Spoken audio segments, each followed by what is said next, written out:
a great American in whose symbolic shadow we stand today, signed the Emancipation Proclamation. This momentous decree came as a great beacon light of hope to millions of Negro slaves who had been seared in the flames of withering injustice. It came as a joyous daybreak to end the long night of their captivity. But 100 years later, the Negro still is not free. 100 years later, the life of the Negro is still sadly crippled by the manacles of segregation and the chains of discrimination. 100 years later, the Negro lives on a lonely island of poverty in the midst of a vast ocean of material prosperity. 100 years later, the Negro is still languished in the corners of American society and finds himself in exile in his own land. And so we've come here today to dramatize a shameful condition. In a sense, we've come to our nation's capital to cash a check.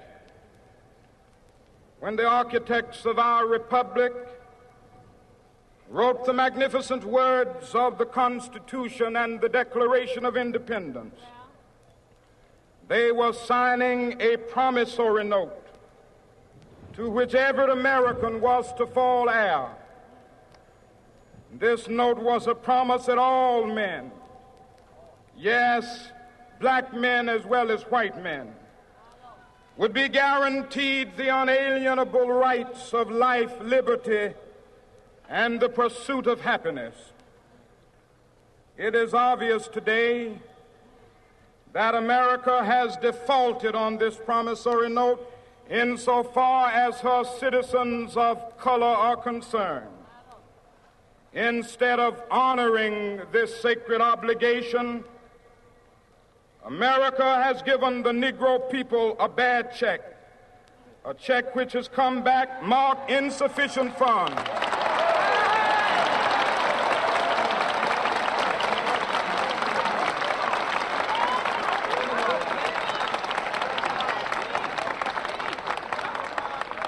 But we refuse to believe that the Bank of Justice is bankrupt.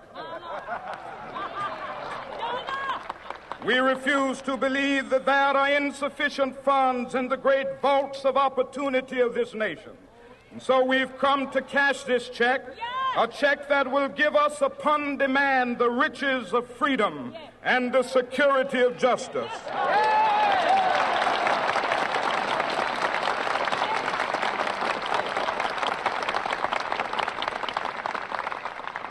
We have also come to this hallowed spot to remind America of the fierce urgency of now. This is no time to engage in the luxury of cooling off or to take the tranquilizing drug of gradualism.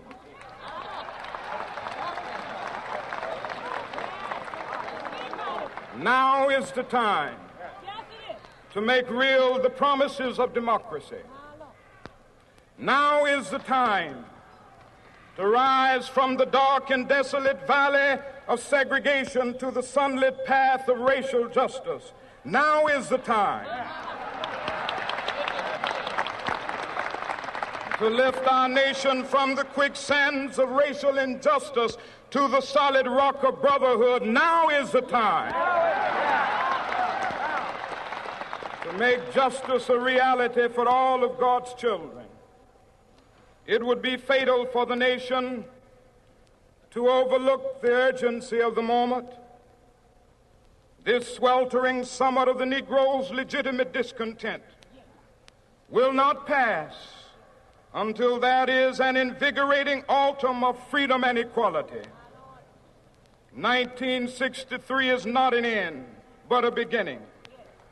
Those who hope that the Negro needed to blow off steam and will now be content will have a rude awakening if the nation returns to business as usual.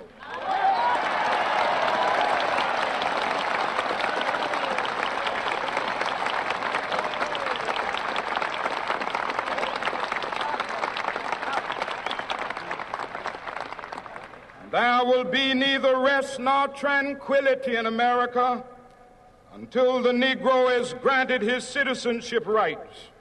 The whirlwinds of revolt will continue to shake the foundations of our nation until the bright day of justice emerges.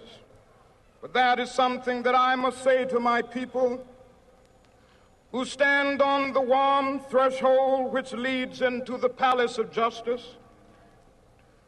In the process of gaining our rightful place, we must not be guilty of wrongful deeds. Let us not seek to satisfy our thirst for freedom by drinking from the cup of bitterness and hatred.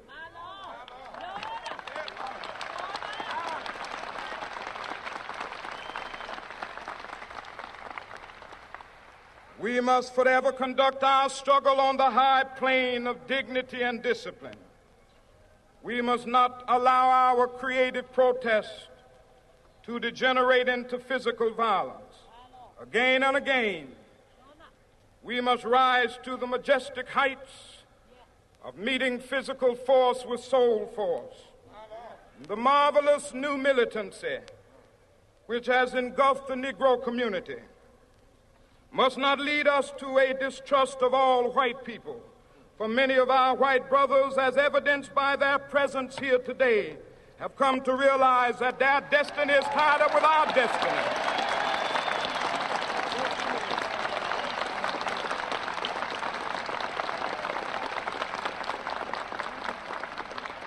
And they have come to realize that their freedom is inextricably bound to our freedom. We cannot walk alone. And as we walk, we must make the pledge that we shall always march ahead. We cannot turn back. There are those who are asking the devotees of civil rights, when will you be satisfied? We can never be satisfied as long as the Negro is the victim of the unspeakable horrors of police brutality. We can never be satisfied as long as our body is heavy with the fatigue of travel, cannot gain lodging in the motels of the highways and the hotels of the cities.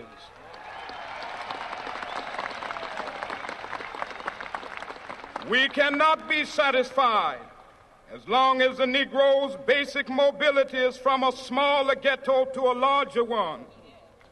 We can never be satisfied as long as our children are stripped of their selfhood and robbed of their dignity by signs stating for whites only.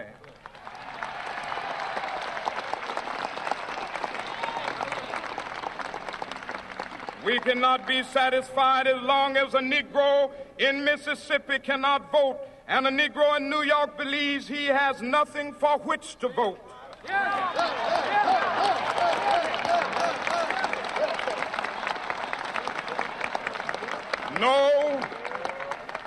No, we are not satisfied, and we will not be satisfied until justice rolls down like waters and righteousness like a mighty stream.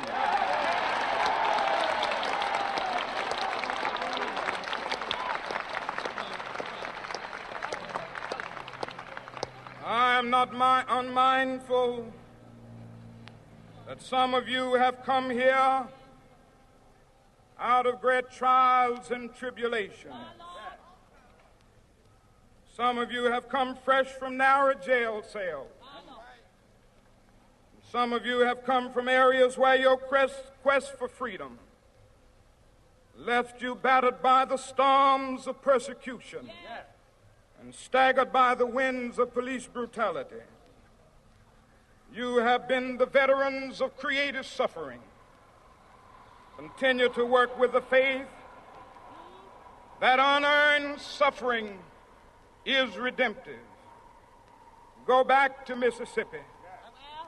Go back to Alabama. Go back to South Carolina. Go back to Georgia. Go back to Louisiana. Go back to the slums and ghettos of our northern cities. Knowing that somehow this situation can and will be changed. Let us not wallow in the valley of despair. I say to you today, my friends,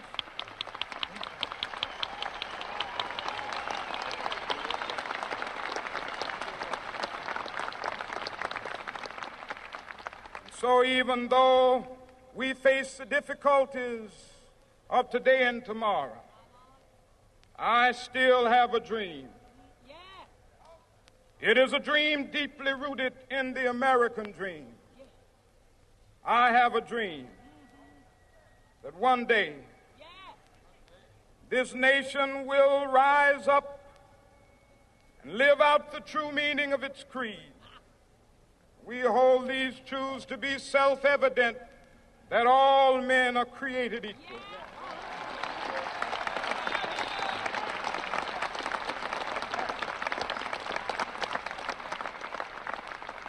I have a dream that one day on the red hills of Georgia, the sons of former slaves and the sons of former slave owners will be able to sit down together at the table of brotherhood. I have a dream that one day,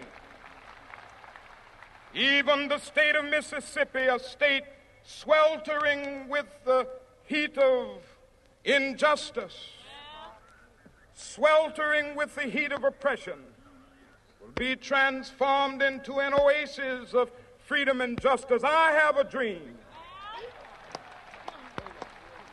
that my 4 little children will one day live in a nation where they will not be judged by the color of their skin, but by the content of their character. I have a dream today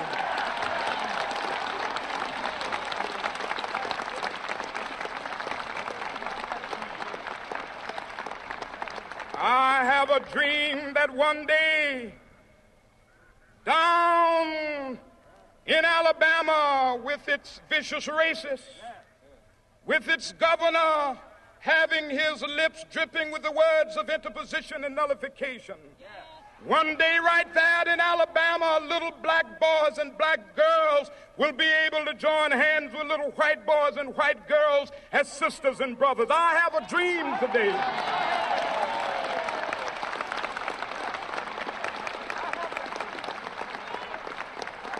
I have a dream that one day every valley shall be exalted, and every hill and mountain shall be made low. The rough places will be made plain, and the crooked places will be made straight, and the glory of the Lord shall be revealed, and all flesh shall see it together. This is our hope. This is a faith that I go back to the South with. With this faith, we will be able to hew out of the mountain of despair a stone of hope. With this faith, we will be able to transform the jangling discords of our nation into a beautiful symphony of brotherhood. With this faith, we will be able to work together, to pray together, to struggle together, to go to jail together, to stand up for freedom together, knowing that we will be free one day. This will be the day when all of God's children will be able to sing with new meaning, "My country, tears of thee. Sweet land of liberty, of thee I sing. Land where my fathers died, land of the pilgrim's pride. From every mountainside, let freedom ring. And if America is to be a great nation, this must become true. And so let freedom ring from the prodigious hilltops of New Hampshire. Let freedom ring from the mighty mountains of New York. Let freedom ring from the heightening Alleghanies of Pennsylvania. Let freedom ring from the snow-capped Rockies of Colorado. Let freedom ring from the curvaceous slopes of California. But not only that, let freedom ring from Stone Mountain of Georgia. Let freedom ring from Lookout Mountain of Tennessee. Let freedom ring from every hill and molehill of Mississippi, from every mountainside. Let freedom ring, and when this happens, and when we allow freedom ring, when we let it ring from every village and every hamlet, from every state and every city, we will be able to speed up that day when all of God's children, black men and white men, Jews and Gentiles, Protestants and Catholics, will be able to join hands and sing in the words of the old Negro spiritual, free at last, thank God Almighty, we are free at last.